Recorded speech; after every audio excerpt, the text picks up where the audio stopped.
सद्बुद्धि, सन्मार्ग और कार्य का संकल्प देना, अडिग रहे विश्वास तुम पर, ऐसा अंतः कर देना, मेरे हृदय में आने में तुम्हें कोई संकोच न हो। हे गुरुदेव, मुझे नज़रों से दूर कभी न होने देना। हे गुरुदेव, मुझे नज़रों से दूर कभी न होने देना। नमस्कार, गायत्री चिंतन धारा के इस सतत प्रवाह में आप सभी का स्वागत है। मित्रों, आज जो हमने जीवन शैली अपना रखी है, जिस प्रकार से समाज में, परिवार में ज़िंदगी चल रही है, उसमें बेचैनी बढ़ रही है, अकेलापन बढ़ रहा है। सबको यही शिकायत रहती है कि मेरी भावनाओं को कोई नहीं समझ रहा है, मेरी बातों को कोई नहीं समझ रहा है। और हो रहा है ऐसा, ये प्रत्यक्ष हम सब भी देख रहे हैं। तो इसका समाधान क्या है? तो अपनी इस बेचैनी और इस अकेलेपन से हम कैसे निपट सकते हैं, इस विषय पर अपन चर्चा करेंगे। निपटना तो व्यक्ति को स्वतंत्र रूप से स्वतः ही है, लेकिन कुछ बातें हैं जो हमारी नज़रों से ओझल हो जाती हैं, कुछ तथ्य हमारे नज़रों से ओझल हो जाते हैं। और जब हम व्यक्ति जीवन में कुछ करते हैं, सुनते हैं, बोलते हैं, है ना, उस समय वो तथ्य छिप जाते हैं तो हम दूसरी तरह से प्रतिक्रिया दे देते हैं और बात का बतंगड़ बन जाता है। तो आज अपन जीवन को इस ढंग से समझेंगे। देखो क्या होता है, हम जो जीवन जी रहे हैं, अब ये दो तरह का जीवन है कहना चाहिए। एक जीवन वो है जिसमें हम पढ़ाई लिखाई करते हैं, नौकरी धंधा करते हैं, खेती बाड़ी करते हैं, शादी ब्याह करते हैं, गृहस्थी रचाते हैं, बच्चे होते हैं, उनको पढ़ाते लिखाते हैं, ये सब होता है। इसमें बहुत से संबंध बनते हैं, मान अपमान की स्थितियाँ आती हैं, कोई कुछ कह देता है, अच्छा लगता है, बुरा लगता है, झगड़े लड़ाई होती है, ये सारी चीज़ें होती हैं। ये गृहस्थी है, ये एक तरह का जीवन है और सब इसमें लगे हैं और इसमें कोई बुराई भी नहीं है ना। अब कैसे जीना चाहिए उसके लिए गुरु बनाते हैं, वो अलग मुद्दा है, अपन उस पर अभी नहीं बात करेंगे। अपनी बात यह है कि ये एक तरह का पारिवारिक जीवन है जो हमारे यहाँ समाज में चलते आया है। एक दूसरा जीवन है जो इसी जीवन के साथ साथ हम जीते हैं। हम एक ही व्यक्ति हैं, लेकिन हम दो तरह का जीवन जीते हैं, दो तरह का जीवन जीते हैं। पहला वाला जो जीवन अपन ने गृहस्थी का बताया, इसमें क्या होता है, प्रॉफिट लॉस की बात होती है। मैंने तुमको ये दिया, तुमने मेरे को क्या दिया, मैंने तुमको ऐसा कहा, तुमने मुझको ऐसा कहा, है नहीं, मैं ऐसा करूँगा तो मुझको क्या मिलेगा, या मैं ऐसा करूँगी तो मुझको क्या फ़ायदा होगा, उसने तो हमको ऐसा नहीं दिया था। ये सारी चीज़ें, लेन देन की बात होती है, प्रॉफिट लॉस की बात होती है। ये एक तरह का जीवन है। इसी जीवन में इन्हीं लोगों के बीच रहते रहते हम एक दूसरा जीवन भी जीते हैं। अचानक कोई हमको अच्छा लगने लगता है, और जो हमको अच्छा लगता है हम वो उसे प्रेम करने लगते हैं। अब प्रेम करने लगते हैं मतलब क्या होता है? प्रेम करने लगते हैं मतलब उसको क्या अच्छा लगता है, निस्वार्थ भाव से उसकी सेवा करते हैं, निस्वार्थ भाव से उसके भले के लिए काम करते हैं और अपना उसमें कोई स्वार्थ नहीं होता, है ना। जब देखो, प्रेम यही है, प्रेम में कोई स्वार्थ नहीं होता और केवल देने की बात होती, देने की बात, उसके बदले में हमको क्या मिल रहा है ये नहीं। तो ये एक प्रेम का जीवन हमारा होता है और हम उसमें सेवा करते हैं, करुणा, प्रेम, दया, ममता, ये जितने भी दैवी गुण हैं, इन दैवी गुणों का हम ही आचरण करते हैं। एक ही व्यक्ति जो किसी के साथ दुष्टता का व्यवहार करते दिखता है, किसी के साथ छल कपट का व्यवहार करते दिखता है, वही व्यक्ति, उसके भीतर देवत्व जागृत होता है तो वो प्रेम को, भावनाओं को महसूस करता है और प्रेम भावनाओं को महसूस करके निस्वार्थ भाव से दूसरे की सेवा में काम करता है। तो दो तरह के जीवन हो गए। एक ही व्यक्ति है ना, एक सांसारिक जीवन हो गया, एक देवत्व का जीवन हो गया। सांसारिक जीवन में प्रायः अकेलेपन की बात आती है ना, बेचैनी होती है, झगड़े लड़ाई होते हैं, ये सारी बातें होती हैं।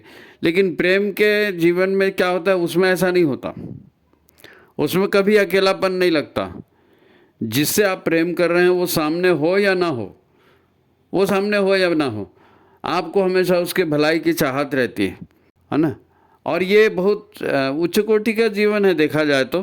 अब ये दो जीवन हम जी रहे हैं, ठीक है। अब ये माने कि जो पारिवारिक जीवन हमारा है उसमें भी अब आजकल के हिसाब से थोड़ा सा दूसरा बदलाव भी आ गया है, क्योंकि पारिवारिक पारंपरिक जीवन है। भारत एक संस्कृति का देश है, हमारी अपनी एक संस्कृति है, एक परंपरा है, उसके हिसाब से हम चलते हैं। लेकिन अब दूसरी तरह का जीवन आ गया है। विज्ञान के आविष्कारों ने मशीनों को बढ़ावा दे करके जीवन में मशीनीकरण बढ़ा दिया है। तो आदमी की लाइफ भी वैसी हो गई है ना। तेरा मेरा बढ़ गया है, पैसे का जोर बढ़ गया है ना, दिखावे का जोर बढ़ गया है, और परिवार के साथ कोई रहना नहीं चाहता। हर कोई जो है अपनी सुख शांति के लिए मरे जा रहे हैं। मेरे को ये मिलना चाहिए, मेरे क्या मिल, दूसरे क्या होता है मेरे को नहीं मालूम। तो ये जो गृहस्थी जो हम जी रहे थे, उस गृहस्थी से और एक तरह से घटिया हो गया। क्योंकि यहाँ पर जो है ना, आदमी को मान सम्मान यश कीर्ति तो मिल सकता है, पैसा मिल सकता है, लेकिन बेचैनी और जो अशांति जो बोल रहे ना, वो तो भरपूर रहने वाली है। क्योंकि पैसे का और सुख शांति का जो है वो दुश्मनी है, समझ जाइए, बैर है। जितना ज़्यादा पैसा आएगा उतनी ज़्यादा बेचैनी को बढ़ाएगा। तो खैर, ऐसा चाहे तो आप इसको 3 तरह का जीवन भी कह सकते हैं। एक अल्ट्रा मॉडर्न वाला जीवन, एक हमारा पारंपरिक जीवन, और एक दैवी जीवन। यानी गुरुदेव ने वैसे तो मनुष्य के जीवन के कई स्तर बताए हैं, है ना। मानव जीवन के आयाम, नर कीट, नर पामर, नर पशु, नर मानव, देव मानव, महामानव, ये सारी कैटेगरी उन्होंने बताई। लेकिन अपन 2 ही कैटेगरी को लेके चलते हैं कि एक सामान्य मनुष्य है और एक देव मनुष्य है। सामान्य मनुष्य अपनी घर गृहस्थी करता है, सुख दुख में फंसे रहता है और उसमें ऊंच नीच होते रहता है, और उसी में ये शिकायत आती है ना। हम किसी के ऊपर डिपेंड हो जाते हैं, है ना, या कोई हमारे ऊपर डिपेंड हो जाता है, तो ज़रा सा भी छल छूट रहता है, वो हमको बर्दाश्त नहीं होता है और बात का बतंगड़ बन जाता है। तो ये कैसे दूर होगा, ये बेचैनी एकाकीपन कैसे दूर होगा? अब इन तीनों जीवन में कौन सा जीवन है, दैवी जीवन हम किस तरह से अपनाएंगे? क्योंकि दैवी जीवन जितना ज़्यादा हमारा होगा उतने ज़्यादा तनाव की स्थिति कम होगी, झगड़े लड़ाई की स्थिति कम होगी, है ना। वो यज्ञ जीवन है, सेवा का जीवन है, कहना चाहिए प्रेम और सेवा और ईश्वरी गुण, करुणा, ममता, दया, ये सब उच्च कोटि की बात है। तो ऐसा ही मानव तो बनाना चाहते थे गुरुदेव, लेकिन ऐसा बनते नहीं बन रहा है। क्योंकि एक व्यक्ति सही करता है, दूसरा गलत कर देता है, तो उसमें भी खींचतान हो जाती है ना, उसमें भी खींचतान हो जाती है। मैंने तो सारा ज़िंदगी तुम्हारे हित में लगा दिया, तुमने ऐसा कर दिया। तो ये सारी घर गृहस्थी की बातें हैं, समाज की बातें हैं, संगठन की बातें, सब जगह होता है ये। तो इससे कैसे निपटा जाए, कौन सी बातें हमारे ध्यान देने और समझने की है, गुरुदेव ने बताया है, उस पर अपन चिंतन करेंगे। तो आप जो है वीडियो को लाइक कर दीजिए, शेयर कर दीजिए, और जिन्होंने चैनल को सब्सक्राइब नहीं किया वो सब्सक्राइब भी कर लीजिए। महत्वपूर्ण बातें हैं, कुछ जानकारी आपको इसमें मिलेगी। तो ठीक है, अपन बात को आगे शुरू करते हैं। तो जीवन के बारे में आपका जो भी दृष्टिकोण हो उसको थोड़ा सा एक तरफ रख दीजिए, थोड़ा सा एक तरफ रखिए। क्योंकि जीवन या संसार की जो भी गतिविधियां हो रही हैं उनका कुछ न कुछ उद्देश्य है। वो सारा वैज्ञानिक ढंग से होता है, बिना उद्देश्य के, बिना कार्य कारण के कोई चीज़ नहीं होती। अब हमको अगर जीवन मिला है तो क्यों मिला है? तो जो हमारे यहाँ ज्ञान उपलब्ध है उसके हिसाब से हमको जीवन सीखने के लिए मिला है। हमको जीवन सीखने के लिए मिला है। भाई जन्म होता है तो लोग बोलते हैं ना, अरे लिया दिया सब यहीं भुगतो रे, नहीं तो अगले जन्म में लेना देना पड़ जाएगा। तो अगला जन्म लेन देन के लिए होता है। अगर हम जीवन को सीख लिए, है ना, जो हमको पीड़ा मिल रही है, जो हमको तकलीफ मिल रही है, जो हमको, उससे हमने बचने का हमको कैसा तरीका है, क्या हमको करना चाहिए, ये हमको तभी पता चलेगा जब हम जीवन को जीना सीखेंगे। कैसे जीना?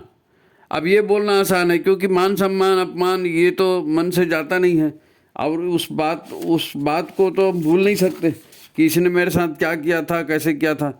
लेकिन ईश्वरीय जीवन यही यज्ञ जीवन है, और ये जीवन प्रकृति के साथ होता है।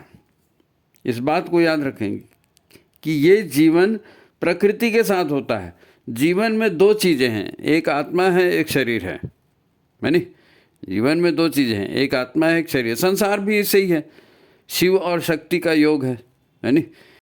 परिवार भी तो ऐसी है ना, परिवार भी शिव और शक्ति का योग है। पति और पत्नी के योग से ही परिवार बना है और परिवार चल रहा है, और जब तक वो तालमेल ठीक है तब तक चलता है। और वो तालमेल ठीक चलाने के लिए हमारे ऋषियों ने व्यवस्था बनाई है कि जितने भी दैवी कार्य हैं, जितने भी सेवा के कार्य हैं, जितने भी कल्याण के कार्य हैं, पूजन के कार्य हैं, वो करना है, क्योंकि जीवन में सबक सीखना है और पुण्य को अर्जित करना है, तप बल को अर्जित करना है। तो वो कब हो सकेगा? वो तभी हो सकेगा जब शिव और शक्ति का योग होगा। शिव और शक्ति के योग से सृजन होता है। सृजन माता करती है ना। परमात्मा की इच्छा हुई कि संसार बने, है ना, तो आदि शक्ति उत्पन्न हुई और आदि शक्ति ने बनाया।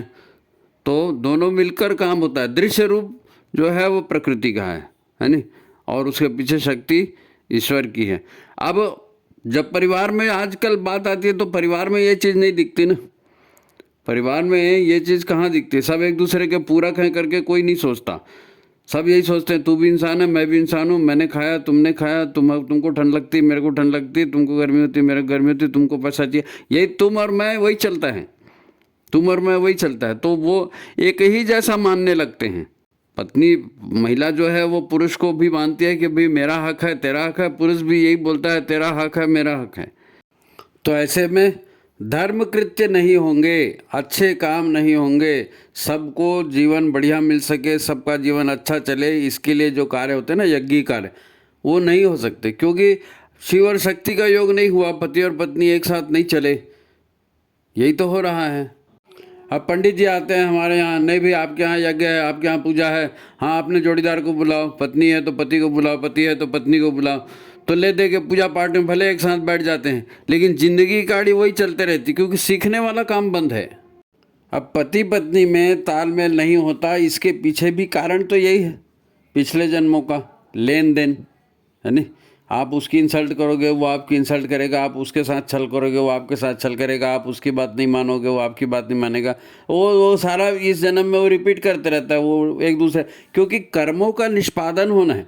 जो ऊर्जाएं दी गई थी वो नकारात्मक थी, तो नकारात्मक रूप से आपके सामने में आएंगी, ताकि आप उसको बैलेंस कर सको, उसको डिलीट कर सको। और वो सकारात्मक थी तो सकारात्मक रूप में तुम्हारे सामने आएंगी, खुशियाँ दे के जाएंगी और फिर डिलीट होगा। लेकिन उन ऊर्जाओं को ख़त्म करना है, जी करके ख़त्म करना है, और आपको राग द्वेष से रहित होकर के जीना है। यही सीखने के लिए तो बुलाया गया, यही सीखने के लिए दूसरा जन्म हुआ है। लेकिन अब वो बताएगा कौन? और वो करते समय ये बात भूल जाता है ना आदमी, करते समय ये बात भूल जाता है। दुख आ गया, तकलीफ आ गई, तो इसकी वजह से आई करके झगड़ा और बढ़ जाता है। अब दोनों या तो एक दूसरे को समझाना चाहते हैं या एक दूसरे से बदला लेना चाहते हैं।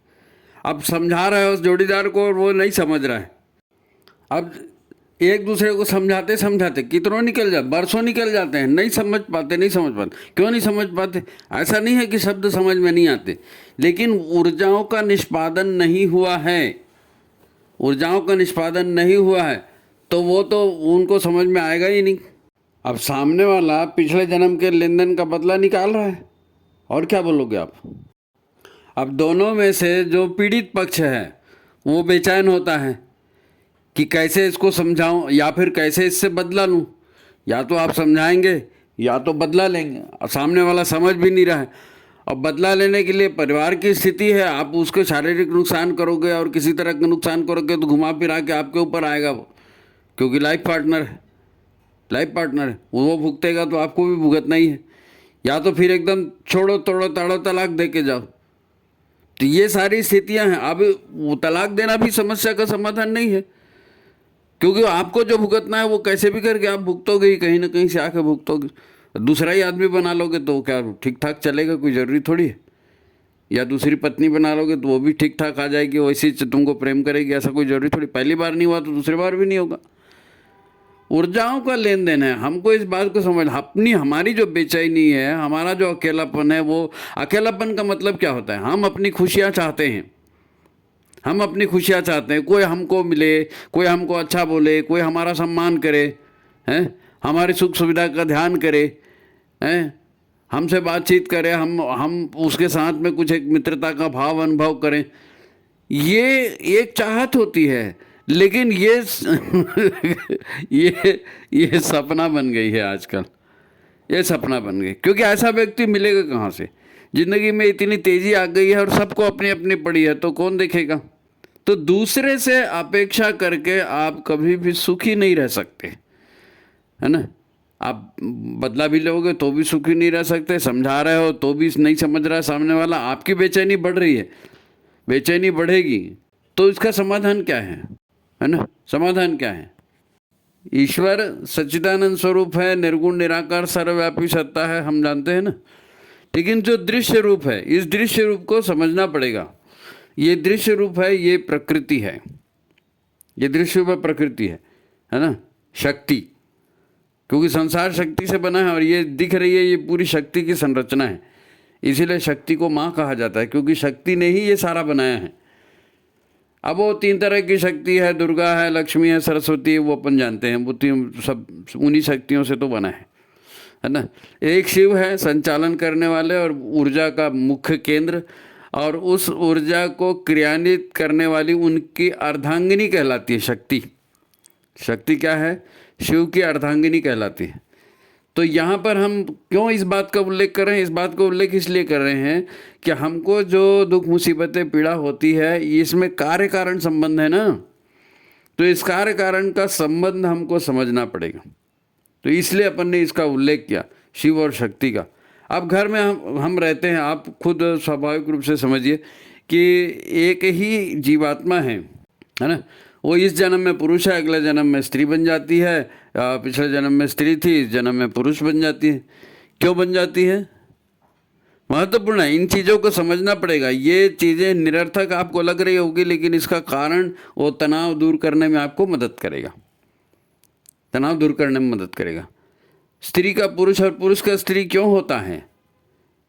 ये इसलिए होता है कि कुछ मनोभाव ऐसे हैं, कुछ प्रवृत्तियां ऐसी हैं जिनको स्त्री के शरीर में पूरा किया जा सकता है, और कुछ मनोभाव, कुछ वृत्तियां ऐसी हैं जो पुरुष के शरीर में रहते हुए पूरी हो सकती हैं, स्त्री के शरीर में नहीं हो सकती हैं, है ना।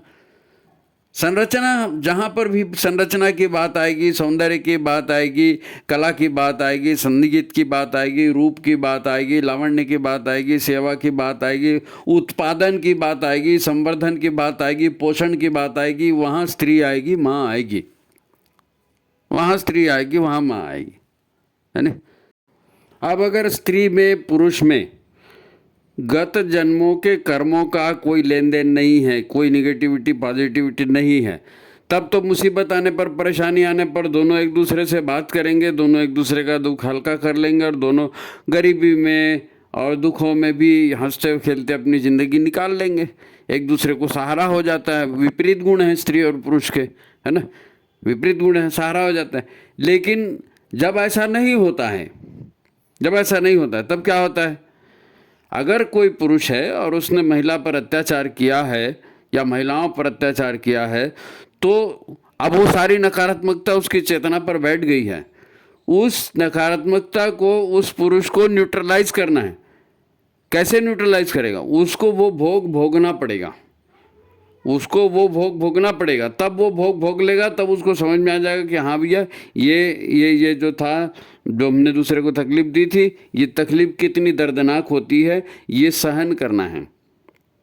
ये इसलिए फिर वो क्या होगा, पुरुष भी महिला बनकर आ जाएगा। अच्छा, तुमने अत्याचार किया था ना, वो महिला पुरुष बनकर आ जाएगी। अच्छा, तुमने सहा था ना, अब तुमने सहा था तो तुम बदला ले लो, तुमने ये किया था तुम ऐसा कर लो, क्योंकि एक दूसरे का लेन देन करेंगे तो हिसाब न्यूट्रल हो जाएगा। जितने भी हमारे संबंधी हैं, माता पिता, भाई बहन, है ना, रिश्तेदार, व्यापार का कोई पार्टनर है, संगठन का कोई व्यक्ति है, कोई जरूरी थोड़ी खून का रिश्ता हो, कोई भी रिश्ता हो सकता है। जब हमने ऊर्जाएं किसी को नकारात्मक दी हैं, तो वो नकारात्मक ऊर्जाएं हमको झटकनी पड़ेंगी, उसमें तकलीफ उठाना पड़ेगा। और अगर आपने सकारात्मक ऊर्जाएं दूसरे को दी है, मदद दूसरे की है, करुणा दूसरे पर की है, प्रेम दूसरे पर किया है, तो वो करुणा, मदद, प्रेम आपको मिलती भी है। इसीलिए एक ही आदमी के जीवन में सब दुख ही दुख होता है ऐसा भी नहीं है, सब सुख ही सुख होता है ऐसा भी नहीं है। ऊर्जाओं का लेन देन है, ऊर्जाओं का लेन देन है। सीखने के लिए जन्म मिला है, सीखने का। अब हमको पिछला जन्म याद नहीं है तो हमको वो बात पता नहीं चलती, लेकिन ऊर्जाओं का खेल है। अब बदले की भावना रख करके, बदले के लिए दुनिया भर के षड्यंत्र करके आप सुख चैन नहीं पा सकते। आप जो भुगत रहे हो उसकी अगर आप प्रतिक्रिया देते हो तो मतलब नए कर्म करते हो, और नए कर्म करते हो तो नए कर्मों का फल फिर आपके साथ जुड़ेगा। फिर उसकी प्रतिक्रिया आपने दी, आपकी प्रतिक्रिया वो देगा। यही संसार में चल रहा है। सब एक दूसरे को सबक सिखा रहे हैं, सब एक दूसरे को ठिकाने लगा रहे हैं, तू बड़ा कैसे, मैं बड़ा कैसे, यही तो हो रहा है। और इसीलिए सबके बीच में झंझटें हैं। अब आदमी की बेचैनी बढ़ रही है, उसको अकेलापन महसूस हो रहा है, तो उसके पीछे कारण क्या है? क्या होता है, व्यक्ति धर्म का कर्तव्य का पालन नहीं करता और अनाधिकार चेष्टा करता है। लीजिए आपने दूसरे की वस्तु चोरी की, आपको लालच आ गई, आपने चोरी कर लिया, आपको लालच आ गई, आपने छीन लिया, आपको लगा कि मैं बहुत सौंदर्यवान हूँ तो मैं इसको छल सकती हूँ, तो उसने छल दिया। आपको लगता है मैं बहुत बलशाली हूँ, मैं इसको दबा के वसूल कर सकता हूँ, तो मैं दबा के वसूल कर दिया। आपको लगता है मैं संगठन में बहुत बड़ा आदमी हूँ और मैं इसको उठने नहीं दूंगा, और मैंने इसको उठने नहीं दिया। तो करते समय तो आपने ये कर्म कर लिया। ये अधर्म है, और इसको अधर्म इसीलिए कहा गया है कि इससे ये धारण करने योग्य नहीं है। इससे जो ऊर्जाएं आपके साथ चिपक रही हैं वो ऊर्जाएं आपको निष्पादित करनी पड़ेगी। आपने अनाधिकार किसी का छीना है तो वापस करना पड़ेगा। आपने किसी की इंसल्ट करी है तो आपको भुगतना पड़ेगा। आपने किसी को प्रतिभावान को उभरने से रोक दिया है तो अगली बार वो आपके साथ आपके जीवन में रुकावटें पैदा करेगा। अकेलेपन का कारण यही है, बेचैनी का कारण यही है। हमारे साथ कोई नहीं है, हमारा दर्द कोई समझ ही नहीं रहा है, यही बेचैनी है, यही अकेलापन है। और इस अकेलेपन को, इस बेचैनी को ज्ञान से भरा जाता है, तप से भरा जाता है, सकारात्मकता से भरा जाता है, प्रतिक्रिया से नहीं। प्रतिक्रिया देंगे तो और भी गड्ढे में जाएंगे। कोई भी साथ देगा तो भुगतोगे कैसे? हाँ, साथ कौन देता है? दुष्ट साथ देता है, और दुष्ट मिला के, दुष्ट के साथ मिला करके और दुष्टता और बढ़ाता है। मान लीजिए आपके साथ कुछ छल छिद्र हो गया, अब आप चले गए किसी बैगा के पास, किसी तांत्रिक के पास, भैया इसको ऐसा ऐसा उच्चाटन कर दो, इसको ऐसा ऐसा मारण कर दो, इसको बीमार कर दो, इसको फलाना कर दो, ये बहुत दुष्ट आदमी है। तो आपने अपने दुख को दूर करने के लिए एक दूसरा अपराध और कर दिया, तो आप इससे बच जाओगे क्या? आप इससे नहीं बच सकते। यही जो मारण तारण उच्चारण जादू टोना भी आपने कर दिया ना, तो ये आपके खाते में चला गया ना, इस ऊर्जा का निष्पादन कौन करेगा? इस ऊर्जा का निष्पादन कौन करेगा? इसलिए ये जो संतों ने जो कहा है, जय विधि राखा है राम, या ये कहा गया कि भाई मन को न को सुख दुख कर दाता, निज कर्म करे भोग सब भ्राता, ये इसीलिए कहा गया कि आप शांति से अपने जीवन को जिएं, ईश्वर पर विश्वास रखें, गुरु के मार्गदर्शन पे चलें। किसी गुरु ने यही नहीं कहा बदला लेने के लिए, कहीं लिखा है? गुरु ने कहीं बदला लेने के लिए लिखा है? नहीं लिखा है। गुरु ने हमेशा तालमेल की बात कही है। और हम लोग, हमारे तो प्रार्थना है जी, हम तो प्रार्थना करते हैं, सर्वे भवन्तु सुखिनः, सर्वे सन्तु निरामया, सर्वे भद्राणि पश्यन्तु मा कश्चित् दुःख भाग्। भाई सब सुखी हों ऐसी प्रार्थना हम करते हैं, ऐसा अंतरिक्ष में भाव उड़ेलते हैं।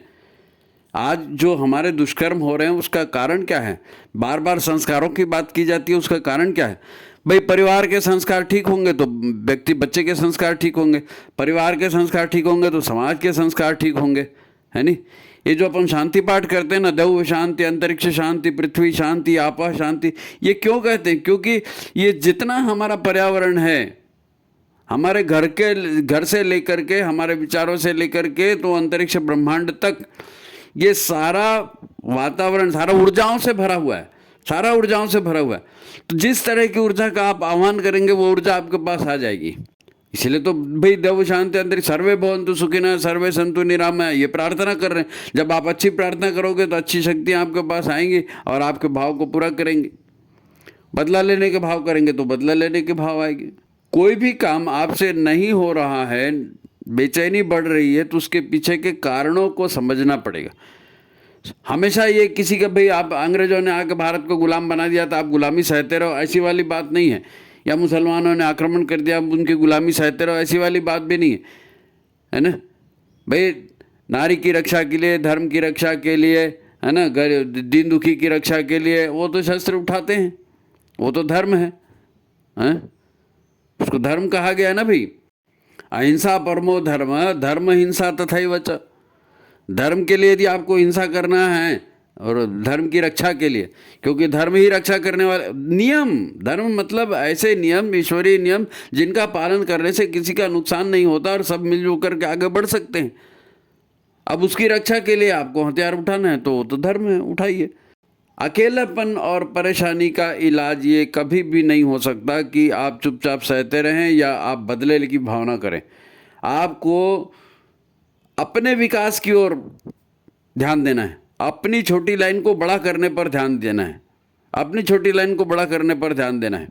ठीक है, पिछला कुछ था, भुगतना पड़ रहा है तो उसको सहन करें, और सहन करते आज दुष्कर्म न करें, आज सत्कर्म करें, आज ज्ञान लें। आप भी देखना बहुत सारे धार्मिक लोग रहते हैं, माला जाप भी करते हैं, बहुत सारी बातें करते हैं, हमने इतने अनुष्ठान कर लिए, इतना जाप कर लिया, हमारी तकलीफ दूर नहीं हो रही है, वो नहीं हो रही है, तो आप उसका क्या इलाज है?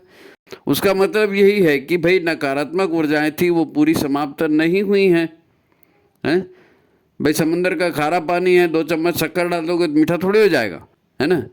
लेकिन आप समुंदर का पानी मीठा करने के लिए कितनी शक्कर डालनी पड़ेगी उतना सोचो आप। इसीलिए बोला जाता है कि आप पाप से दूर रहो, पाप से दूर रहो।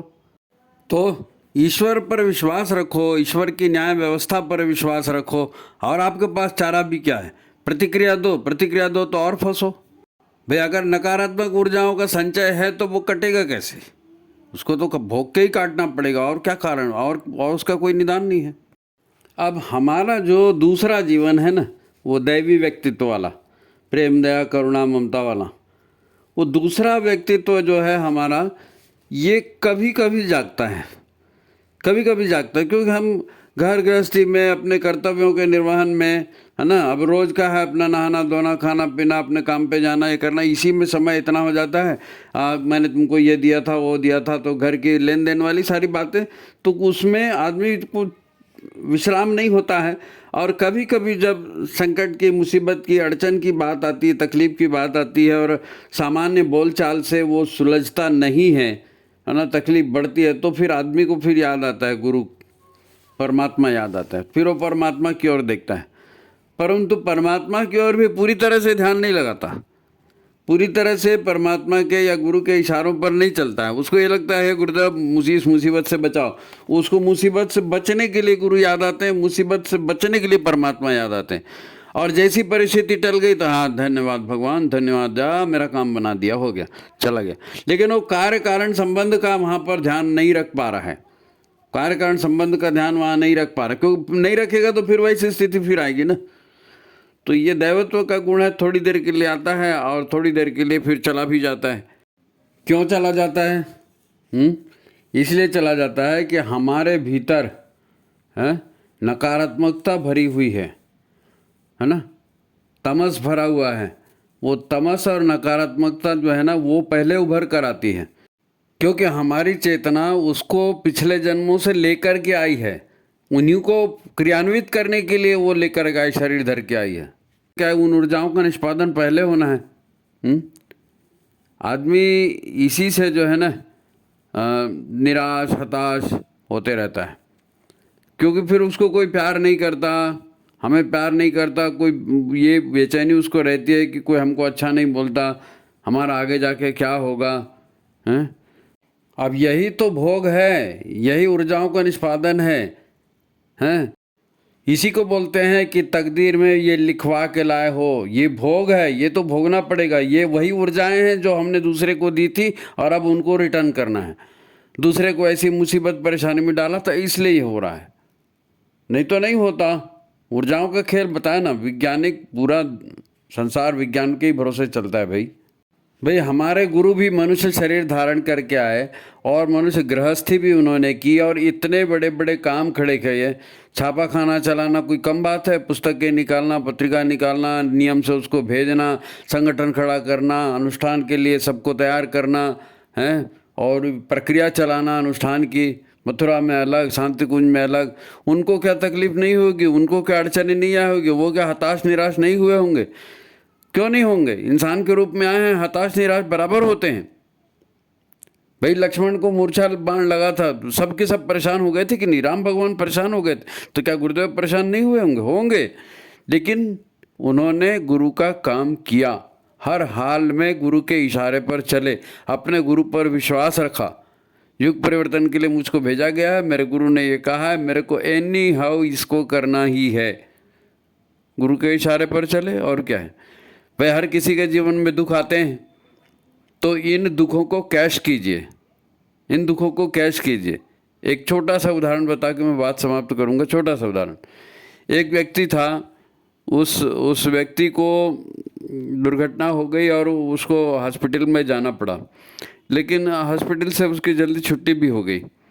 तो हॉस्पिटल में उससे मिलने के लिए एक ज्योतिषी आए और उस ज्योतिषी ने उसको पहले से बता करके रखा था कि तुम्हारा जो है बहुत बड़ा नुकसान होने वाला है, आर्थिक नुकसान होगा और इतना बड़ा आर्थिक नुकसान होगा कि तुम बर्बाद भी हो सकते हो। अब इसी समय वो बोला ज्योतिषी ने, उसने ध्यान नहीं दिया, लेकिन उसके बाद उसके सामने में बहुत बड़े बड़े पुण्य कार्य के योग आए। मान लीजिए अश्वमेध यज्ञ का उसके सामने आ गया, मान लीजिए एक उदाहरण बता रहा हूँ, पुण्य के कार्य आए, तो उसने अपनी दौलत को पुण्य के कार्य में लगा दिया। नुकसान उसका होना था, आर्थिक नुकसान होना था, और वो आर्थिक नुकसान होने के पहले उसने उसको सत्कर्म में लगा दिया तो पापों का क्षय हो गया, है ना। जब आपके पास मुसीबत है तो आप दूसरे की सेवा करिए, दूसरे की सेवा करेंगे तो आपका दुख भी हल्का होगा और आपकी मुसीबत के दिन है वो भी उसी सेवा में कट जाएंगे और सेवा का फल मिलेगा वो अलग। यही मंत्र है। सेवा को महामंत्र क्यों कहा गया? सेवा को महामंत्र इसीलिए कहा गया क्योंकि आप जितनी सेवा दूसरे की करेंगे ना, वो सेवा ही यज्ञ है, सेवा ही यज्ञ है। जितनी जितनी सेवा करेंगे, सज्जनों की सेवा करेंगे, संतों की सेवा करेंगे, गौ माता की सेवा करेंगे, देश की सेवा करेंगे, धर्म की सेवा करेंगे, जितने सत्कर्मों में आप अपनी शक्ति और ऊर्जा को लगाएंगे तो दुख ऑटोमेटिक कम होगा, क्योंकि दुख में ऊर्जा का क्षय होना है ना। आपने ऊर्जा का क्षय सत्कर्मों के लिए कर दिया, सत्कर्मों के लिए सत्कर्म करके आपने ऊर्जा का क्षय कर दिया। भाई तरीका एक यही है, अपने आंसू, अपना दुख, अपनी मुसीबतें कम हो उसके लिए ज़रूरी ये है कि हम दूसरे के आंसू पोंछें, दूसरे के दुख दर्द दूर करें। यही सेवा कहलाती है, इसी को परम धर्म कहा गया है ना। अगर सामान्य समय भी है तो आप यज्ञ कार्य कीजिए, सेवा कार्य ही है, कहा गया ना यज्ञो वही श्रेष्ठतम कर्म। तो सेवा कार्य करेंगे, यज्ञ कार्य करेंगे, आप धर्म के, समाज के सेवा में अपने जीवन को लगाएंगे तो छोटी मोटी बातें छूट जाएंगी पीछे।